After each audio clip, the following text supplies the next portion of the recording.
Bom dia, amigos, bom dia, amigas. Nossa alegria em recebê-los aqui no Toca do Leão, com esse amigo Leão Borges. Nosso cafezinho de todos os domingos, gostoso, um cafezinho simples, rápido, porém um cafezinho afetivo, para nós falarmos sobre coisas importantes, né, para a nossa vida, coisas que nos ajudam a edificar nossos pensamentos, nossos sentimentos e às vezes até achar rumos novos para as nossas caminhadas. Estamos iniciando nessa manhã pedindo aos amigos que já se inscreveram, que acionem o sininho para receber as novas notificações. Os que não se inscreveram, nos ajudem aí para aumentar a família Toca do Leão. Já estamos chegando em 500 mil de pessoas, né? É uma grande família, felizmente a nossa família vem aumentando todos os domingos e vocês estão no nosso coração todos os dias.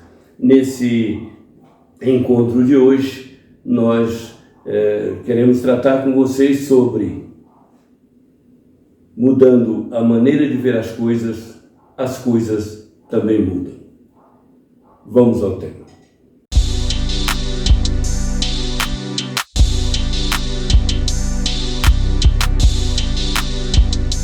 Pouco tempo conversando com um amigo e algumas pessoas também amigas, e havia ali uma conversa sobre dificuldades, problemas que se avolumavam, né, todos os dias, e podíamos encontrar ali várias opiniões a respeito de como encarar o problema.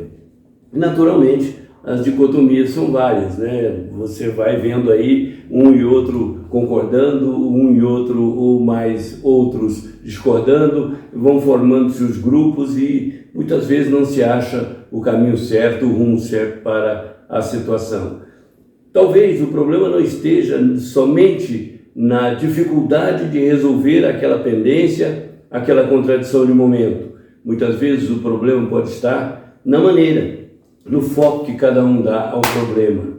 Uma vez me lembro de uma professora que fez conosco uma experiênciazinha muito interessante, eu era pequena ainda, e ela perguntou assim de chofre, né? O que é que pesa mais? Responda, 1 quilo de chumbo ou 1 quilo de penas? E aí os meninos destacaram assim, todo mundo ali na sala de aula, e alguém levantou a mão e falou, 1 quilo de penas. E os outros falaram, professor, 1 quilo de penas. Ela falou, não é. Porque aí nós temos que ter o cuidado com a falsa analogia. Porque muitas vezes nós temos produtos iguais, com pesos iguais, mas temos densidades, volumes diferentes. Então, nesse momento, a regra o peso é idêntico, 1 quilo para cada um. Então, nada pesa mais do que o outro. Mas quando a gente vai analisar um segundo aspecto, que é a da volumetria, aquele tanto de coisa que aquele quilo representa, a gente precisa de muita pena para fazer 1 quilo de penas. Mas basta uma barrinha qualquer de chumbo e ele vai pesar 1 quilo. De maneira que você tem o mesmo peso em ambas as coisas, mas você tem menos volume no chumbo e mais volume nas penas. Então é uma pegadinha mental, né? Que tantas vezes nós nos condicionamos tanto a ver a mesma coisa, que de repente nós perdemos determinados parâmetros que podem nos ajudar a perceber as coisas como elas são. Então nesse caso, não basta apenas tentar logicar de toda forma, é preciso pôr o foco correto na coisa adequada, de maneira mais apropriada possível. Então, havia um recadinho uma vez de forma invertida, que eu me lembro que a minha filha me mandou, que diz assim, mude a sua maneira de ver as coisas, que as coisas mudam.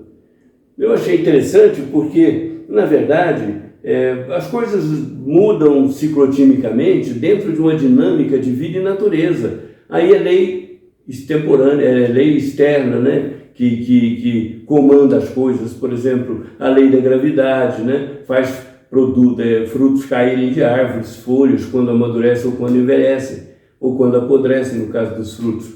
Nós verificamos que o peso dos anos vai modificando a nossa natureza, a nossa maneira de ser, muda também a nossa percepção das coisas. Então há coisas que vão mudar naturalmente, né? E essas coisas naturalmente são também difíceis de serem controladas. Porém, há coisas que vão mudar somente com a nossa percepção de que elas precisam de mudança. Só vão mudar quando nós nos convencermos de que é possível fazer alguma mudança, ou de que é necessário, imperioso fazer alguma mudança. Então, nesse caso, aqueles amigos discutiam lá. Então, percebeu-se que alguém tinha lá um pensamento pessimista, chegava reclamando sempre se queixava de uma coisa e de outra, porque, de fato, o volume das preocupações de quem dirige, gerencia alguma coisa, é maior do que qualquer outra pessoa com uma responsabilidade menor. Porém, não pode ser menos responsável no que vai fazer, no que deve ser feito. Agora, a maneira de encarar essas coisas é que vai transformar, que vai mudar aquele ambiente de incômodo, de desconforto, né? Tem uma frase de Mary Kay Ash que ela diz assim: se você acredita que pode, você pode, mas se você não acredita que pode, você tem razão. Quer dizer, se você acredita que pode mudar uma situação, que ela está no seu horizonte de possibilidades, você pode. Mas se você achar, está difícil demais, não vou dar conta, não vai ter jeito, está muito difícil, não sei se eu vou aguentar, não sei se eu sobrevivo, se eu vou romper o ano. Gente, então esse é o clima que precisa ser mudado, é o olhar pessimista, né? É interessante que a gente observa que no fundo de cada criatura, o Orison Swett Marden, ele dizia isso, né? No fundo de cada criatura tem reservas de forças fantásticas. Se ela acreditasse nelas, se ela pudesse pensar nelas, pudesse ajustá-las e colocá-las a serviço do seu trabalho, do seu talento, das suas decisões, ela se surpreenderia. Isso pode mudar não somente situações episódicas ou eventos, mas muda vidas, né? Nós verificamos, por exemplo, o que aconteceu com o Dr. Christian Barnard, lá no Hospital Groote Schuur, lá na África do Sul, Joanesburgo. Ele era cardiologista, estava trabalhando numa equipe multidisciplinar e era um dos diríamos assim, orientandos do mestre lá, do chefão do setor. E um dia o chefão saiu, o médico-chefe saiu e disse para ele: olha, tem um paciente tal em tal lugar assim, e eu queria que você desse uma monitoria nele, eu quero ele vivo amanhã cedo, você dá um jeito aí e vê o que pode. Ele achou impossível, falou: não é possível, ele está querendo que eu mantenha vivo uma pessoa que pode morrer de qualquer jeito, a qualquer hora, né? E aí foi embora para casa, o médico-chefe, ele ficou no plantão. No outro dia de manhã, o médico perguntou pelo paciente, e ele disse que o paciente tinha morrido. Parece que era essa a trajetória, que o paciente tinha vindo a óbito. Ele falou: mas você fez o que podia por ele? Olha, eu fiz o possível. Ele falou assim: mas o possível só? Brincou com ele, né? Desafiou. Ele falou assim: mas por quê? Ele falou: você devia ter feito o impossível. Ele falou: mas impossível? Ele falou: o que é impossível para o senhor? Tirar o coração e trocar, botar um coração novo no lugar. Nem se tinha tecnologia para transplante. E, no entanto, Christian Barnard carregou aquele compromisso de desenvolver o transplante de coração. E o primeiro transplante de coração de Christian Barnard foi um sucesso no mundo todo e depois se tornou uma prática comum na medicina, né, no procedimento cirúrgico de salvar vidas por transplantes, não só de coração, fígado, rim, córneas e por aí afora, todos os órgãos que podem ser já transplantados. Então, como dizia Jean Cocteau, né, um comediante cômico francês, um ator francês, muito satírico, né? Ele dizia o seguinte, contando uma história sobre possível e impossível, né? Lembro-me de uma plaquinha que estava na porta de uma fábrica. O possível a gente faz na hora, o impossível só demora mais um pouco. E Jean Cocteau tinha uma frase muito interessante que ele dizia assim: e o sujeito, não sabendo que era impossível, foi lá e fez o impossível.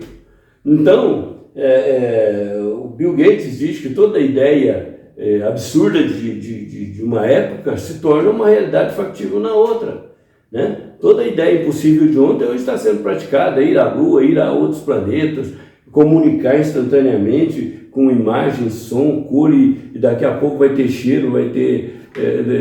entendeu? Então nós chegamos a um ponto em que essa ideia de que o impossível é sempre impossível é apenas uma questão de tempo, né? E de esforço e de um olhar. Se o homem não fosse curioso, se o homem não fosse, digamos assim, ousado muitas vezes, a vida não estava no estágio que está, nós não tínhamos chegado ao ponto que chegamos, nós não havíamos evoluído ao tanto que evoluímos. Então, essas forças adormecidas precisam ser despertadas de dentro de nós.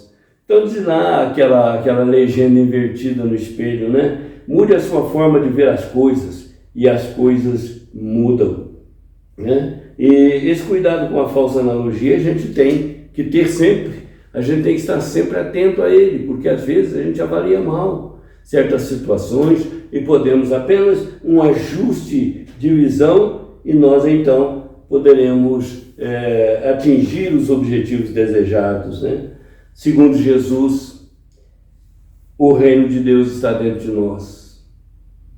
Toda a força da vida, todo o mistério da vida, toda a beleza da vida está dentro de nós.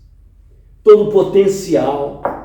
Não está escrito, disse Jesus, vós sois deuses? Deus nos fez, segundo o dístico do Testamento Antigo, a sua imagem e a semelhança. Claro que não é no sentido da morfologia, do semblante, né? Semelhança física e de qualquer natureza parecida. A nossa semelhança com Deus é o poder de criar, é o poder de gerar situações novas. Tanto o fazemos que até o fazemos mal muitas vezes, mas às vezes em que o fazemos bem, que maravilha poder ver que tudo aquilo que achávamos num passado recente ou mais distante impossível, a humanidade foi lá e fez. Ou nós fomos lá e fizemos.